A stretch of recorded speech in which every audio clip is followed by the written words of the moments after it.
Señor, te damos gracias en este día por tu amor, por tu bendición, por tu presencia. Te damos gracias en este día, Señor, porque tú en medio de nosotros siempre produces el querer y el hacer por tu buena voluntad. En este momento, Señor, estamos declarando que tu palabra es buena, que tu palabra, Señor, trae a nuestras vidas revelación, nos abre el entendimiento. Declaramos espíritu de sabiduría, de revelación, de conocimiento de Cristo. Todo espíritu de error lo echamos fuera de nuestras vidas. Todo paradigma religioso lo quitamos de nuestra vida y nos abrimos, Señor, para recibir lo que tú tienes. En el nombre de Jesús. Amén. Recuerden que estábamos hablando, nosotros introdujimos la enseñanza del candelabro, viendo a Cristo en el candelabro, basado en la visión de Juan en Apocalipsis. Y yo les decía, Apocalipsis capítulo 1, verso 1, inicia diciendo que Apocalipsis es la revelación de Cristo. ¿Ok? Entonces nosotros vamos a encontrar a Cristo en cada pasaje de Apocalipsis. Si nosotros nos encontramos con algo diferente de Cristo en alguna parte de Apocalipsis, no estamos estudiando correctamente la Biblia. No estamos estudiando correctamente Apocalipsis, porque ya ahí dice que Apocalipsis es la revelación de Cristo. Lo que te indica que hay muchísimos estudios hechos, aunque sean por eruditos, que están mal hechos, porque nos manifiestan cualquier cosa menos a Cristo. Y entonces allí en ese primer capítulo el Señor se presenta como el que era, el que es y el que ha de venir. Y yo les decía que ahí el Señor se está manifestando desde su eternidad. Entonces les dije, hay dos conceptos de tiempo. Está el concepto cronos, de donde viene cronómetro, por donde se hacen los relojes, que es el tiempo para el hombre. El cronos fue hecho a causa del hombre. De hecho, vemos nosotros, encontramos en la creación, que Dios coloca la luna y el sol, ¿para qué? Para señorear de día y de noche y para que establecieran señales para las estaciones, para los años, ¿verdad? Para la semana, día, noche. Dios coloca esas lumbreras a causa de nosotros, porque Él es antes que eso. Dios no necesitaba sol y luna para tener un antecedente del tiempo, porque Dios habla desde la eternidad.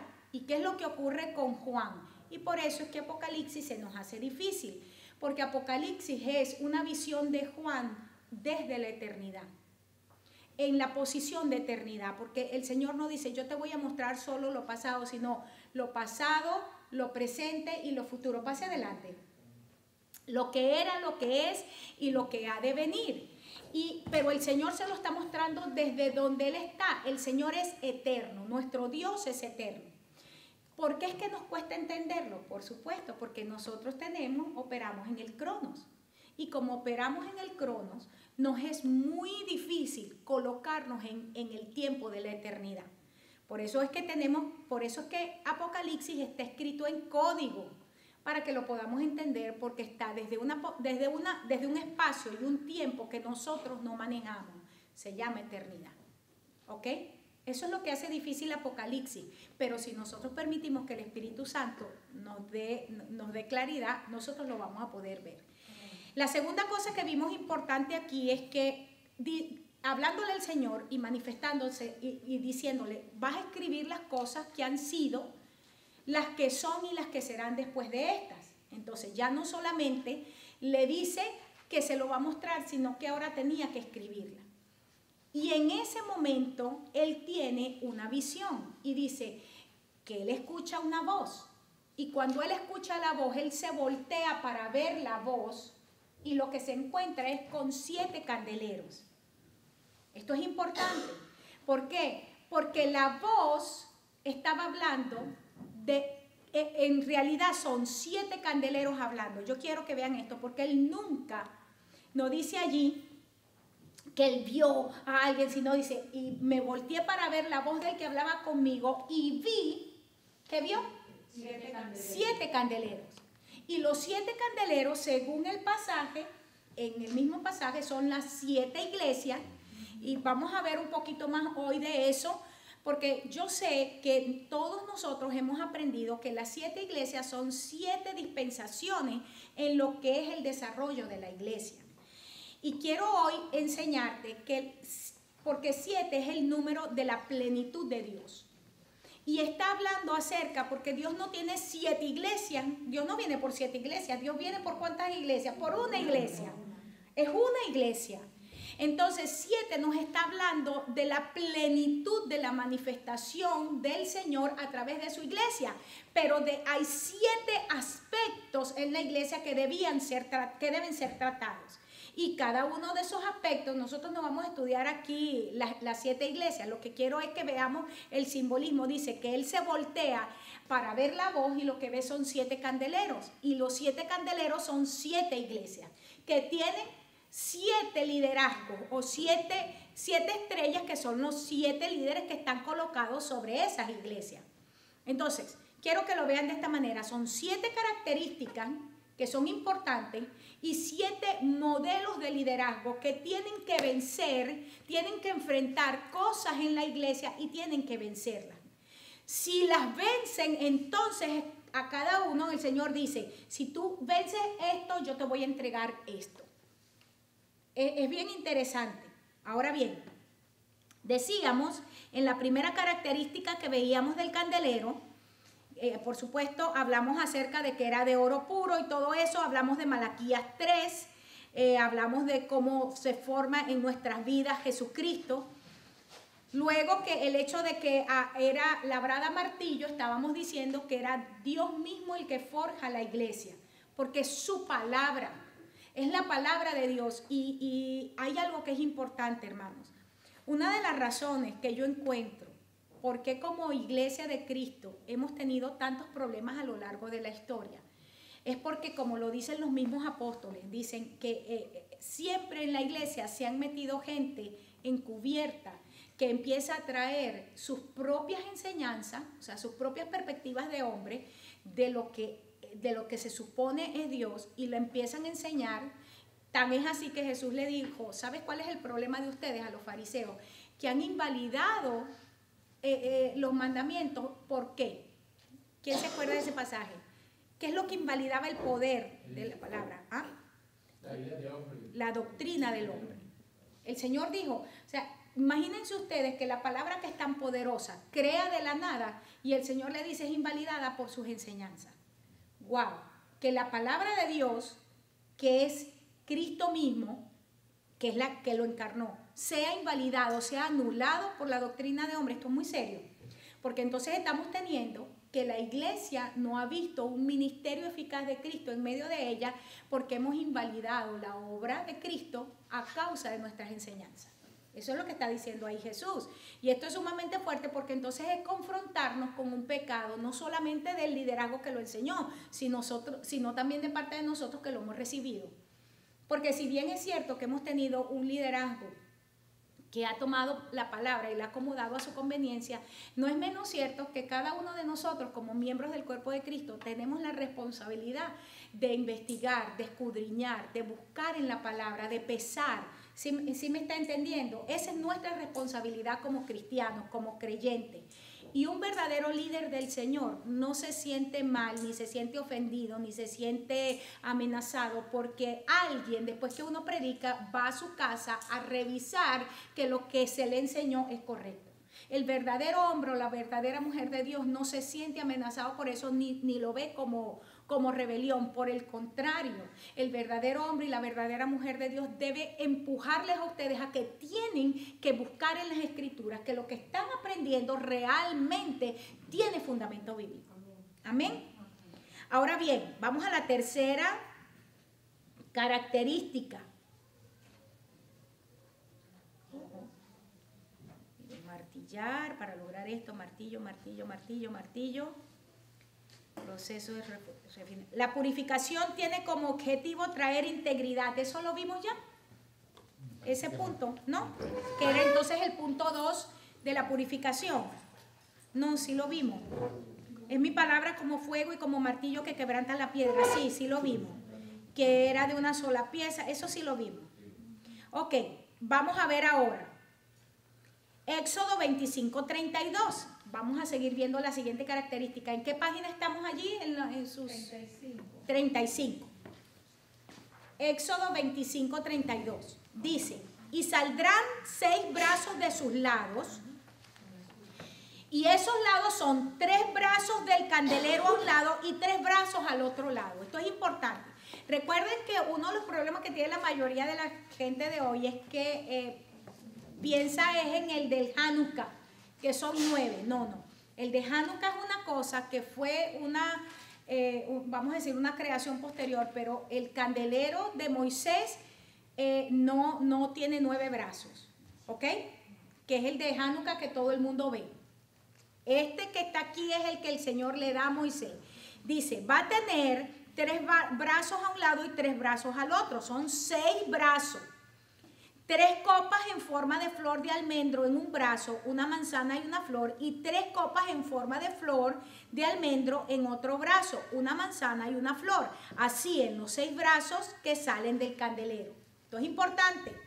Cada candelero estaba adornado de una manera. Sus manzanas y sus brazos serán de una pieza, todo ello una pieza labrada a martillo. Seguimos con que el candelero era una sola pieza de oro fino, de oro puro, y aquí el Señor está diciendo los brazos que le salen al candelero también son de una sola pieza juntamente con el almendro que está arriba y la guirnalda. Es muy importante. Es toda una sola pieza. No era que se hacía el brazo, se hacía aparte la almendrita que se le ponía encima, entonces después se fundía y después se le hacía la manzana y se fundía. No, todo era labrado al mismo tiempo. Ahora imagínense, wow, la capacidad de, ¿cómo que se dice? Orfebre. Del orfebre, de lograr sacar aquello del oro. Porque el oro no es tan fácil de trabajar. Porque el oro, aunque es un mineral prácticamente, o sea, eterno, usted tiene una pieza de oro y usted tiene esa pieza de oro, pues, la hereda desde la abuelita hasta 1000 generaciones para allá abajo, ¿verdad? Sin embargo, el oro, mientras más puro, mientras más purificado está, es más... maleable. ¿Cómo es la palabra? Maleable. Sí, es más suave, sí, maleable, pero es más suave, es la idea.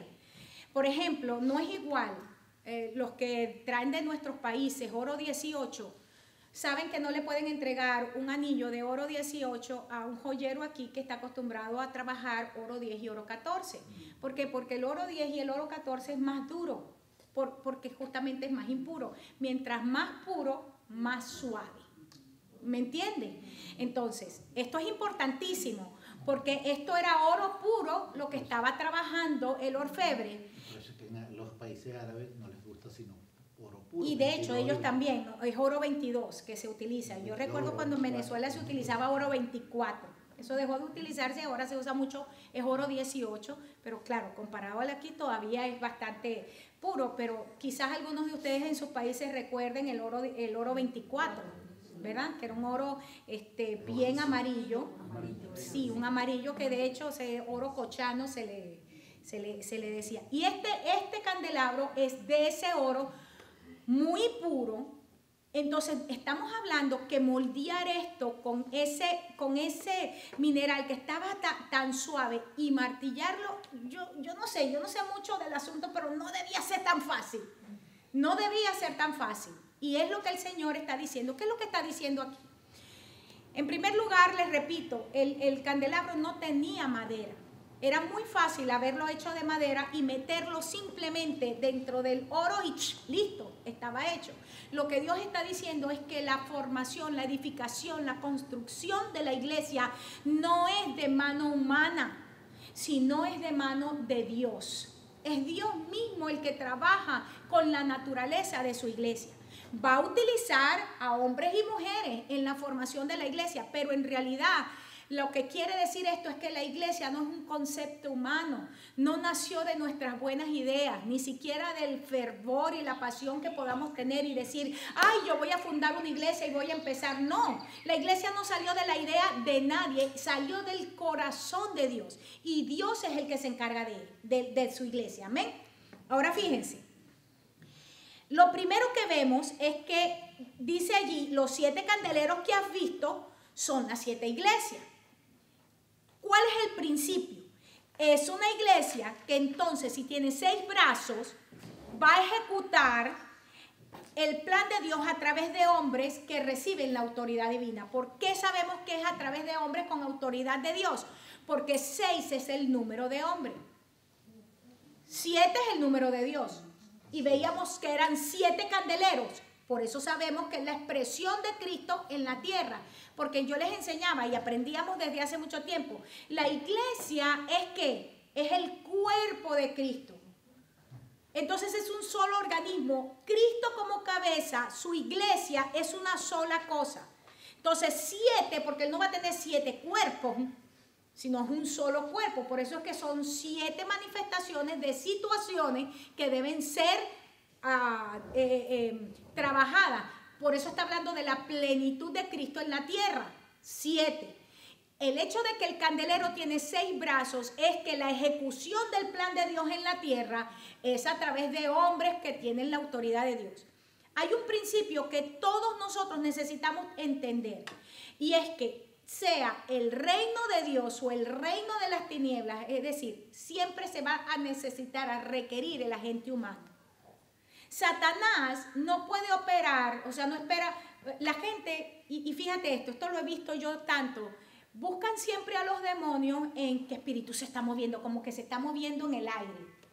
No, así no es la guerra espiritual, los demonios no se están moviendo en el aire, aunque están establecidos en niveles, en regiones celestes, ellos trabajan es a través de personas. Es a través de cuerpos humanos. Los principados trabajan a través de los presidentes. O sea, nosotros estudiamos el año pasado cómo operaba el sistema de maldad. Otros operan como a través de la idiosincrasia de los pueblos. Otros demonios están operando a través de la misma gente. Otros operan dentro de la iglesia. Pero siempre es a través de personas. Satanás... Si fuera puro aire, nada más sopla y se tienen que ir. Porque si tú haces un soplo, lo que sea, la masa que hay, se tiene que ir. Entonces la gente, y es un concepto erróneo en la guerra espiritual, piensa que está trabajando con demonios que se están moviendo así. No, son espíritus que necesitan cuerpos humanos. De la misma manera, el Espíritu Santo no es un aire. Por eso que nosotros no somos testigos de Jehová, porque ¿qué es lo que enseñan los testigos de Jehová? ¿Qué es el Espíritu Santo para los testigos de Jehová? Una fuerza que no se toca, que no se ve, ¿sí o no? Entonces, pero a mí me da risa, por eso que siempre digo que nosotros decimos que estos son falsos, todos son falsos, pero en el momento que aplicamos el principio es igual a ellos. Enseñamos del Espíritu Santo también como una fuerza afuera y no como esa presencia de Dios activa en nuestra vida a través de quienes el Espíritu Santo va a operar en el mundo natural. Por eso es que nosotros encontramos tanto en Sinaí como luego en el día de Pentecostés que la llenura del Espíritu Santo no se quedó moviéndose sobre la faz de las aguas, ¿verdad? No dice ahí, sino que vino sobre ¿quién? Sobre el creyente. Y sobre el creyente significa que es operando en su vida a través de la vida del creyente para manifestarse de manera visible. Amén. Entonces, volviendo aquí, estamos diciendo que son los 6 brazos, están representando personas que Dios quiere usar en la iglesia. Ahora, ¿cómo lo va a hacer? El número 6, hay diferentes maneras de ver esto, pero me puse a estudiarlo desde 2 perspectivas. La primera, el 6 como palabra en sí misma significa brillante, estar alegre, regocijarse. Qué interesante, porque nosotros hemos visto 6 solamente desde la perspectiva de humano y anticristo. Y lo que encontramos es que 6 es brillante. No dice la palabra, mejor, refraseo. ¿Quién fue la corona de la creación? El hombre. Y si Dios lo colocó como diadema, pues, como corona en la creación, entonces no puede ser un concepto diabólico. Que en la caída Satanás pervirtió otra cosa, pero cuando Cristo vino a la tierra no dice que fuimos librados de la maldición del pecado. Amén. Ya nosotros, los creyentes, no vivimos bajo la maldición del pecado. Entonces nosotros no podemos ver el número 6 como lo terrible, sino desde la perspectiva de Dios. Y el Señor crea al hombre para que se convirtiera en su placer ahí en el huerto del Edén. Y por eso es que el número 6 en realidad en el original significa, es algo que brilla, es algo que produce gozo, regocijo. Cuando vemos el candelero, nosotros pudiéramos verlo desde la perspectiva de los 6 brazos. Pero recuerden que yo les he dicho que en la Biblia las cosas no están escritas por casualidad. Y si van al pasaje, se encuentra que dice que tiene 6 brazos, pero hace la especificación, 3 de un lado y 3 de otro, ¿verdad? Entonces 6 aquí es en la suma de 3 más 3. ¿Lo están mirando? Y 3 en la Biblia es el número de la plenitud de Dios.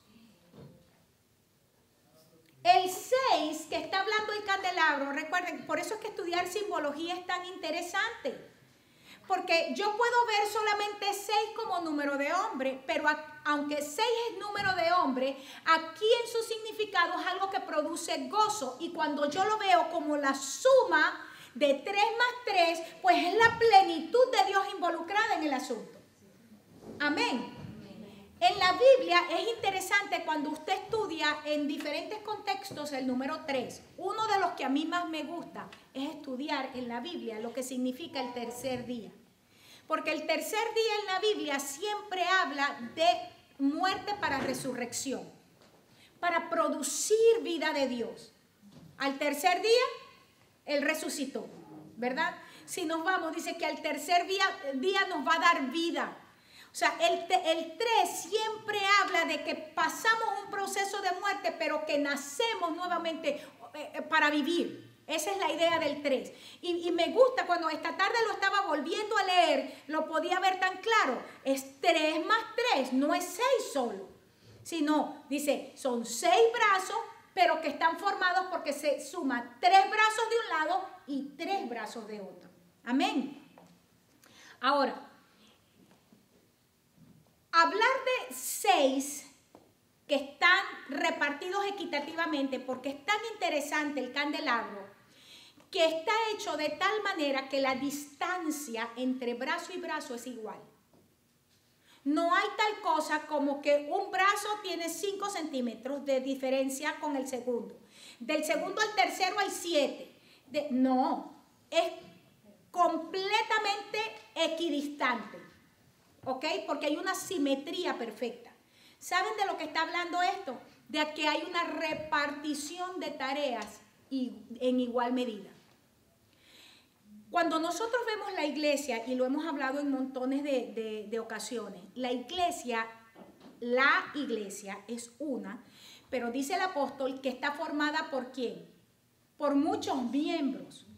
Y dice que todos los miembros somos diferentes los unos de los otros. Y esto es una gran bendición, ¿verdad?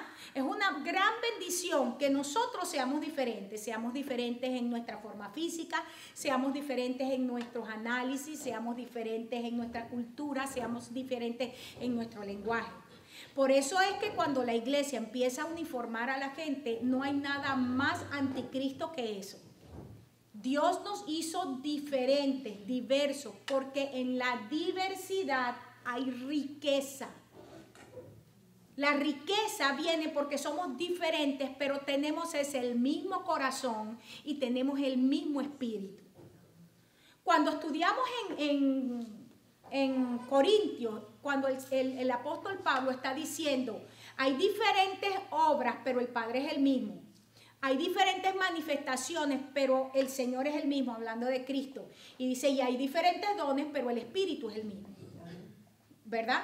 Entonces, ¿por qué es importante? Porque estamos diciendo que los brazos están hablando no solamente de que son hombres, son personas humanas que Dios va a utilizar y a quien le va a dar su autoridad para que traigan iluminación, pero hay una repartición de las tareas de acuerdo, y lo podemos ver en el Nuevo Testamento, por ejemplo, en Efesios capítulo 4. Cuando nosotros estudiamos Efesios 4, y creo que fue el año pasado, a principio de año, cuando se estudió gobierno apostólico, ¿verdad? una de las cosas que enseñaba el pastor y yo también lo enseñaba era que los ministerios no es lo que se está enseñando en este momento. Fíjense la perversión de Efesios 4 que se está enseñando en la iglesia en este momento. Se toma la manifestación de los ministerios, apóstol, profeta, pastor, evangelista y maestro, como algo piramidal. Y eso no es lo que establece Efesios. Sino, si hay una figura, pudiera ser la mano. Pero no es piramidal, porque en Dios no hay ninguna estructura piramidal. Las pirámides son de Egipto. Eso es un concepto egipcio. Pero en el Señor no existe eso.